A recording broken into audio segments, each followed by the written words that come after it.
पुराने समय की बात है। एक छोटे से गांव में सुदामा नामक एक ब्राह्मण रहते थे।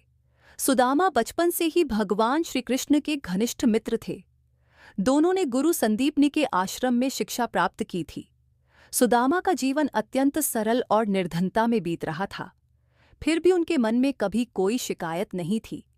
वे सदैव भगवान श्री कृष्ण का स्मरण करते और उनकी कृपा में विश्वास रखते थे।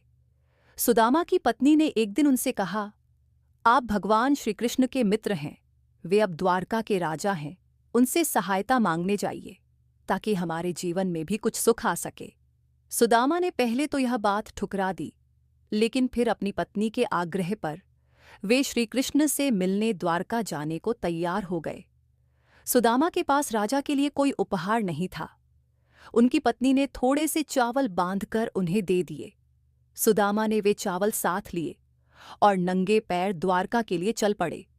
रास्ते भर वे श्री कृष्ण के गुणगान करते और उनकी लीलाओं को स्मरण करते रहे। द्वारका पहुंचकर सुदामा ने श्री कृष्ण के महल का द्वार खटखटाया।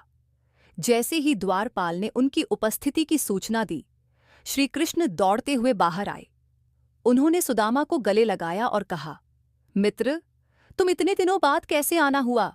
श्री कृष्ण ने सुदामा को सम्मानपूर्वक अपने महल में बैठाया और उनके चरण धोकर अपनी भक्ति और प्रेम को दर्शाया।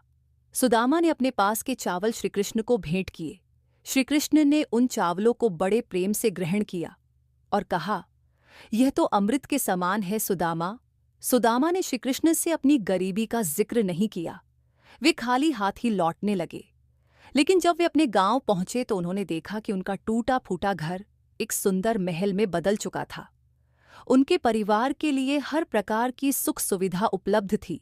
सुदामा समझ गए कि यह सब श्री कृष्ण की कृपा का फल है। सुदामा की आंखों से आंसू बहने लगे।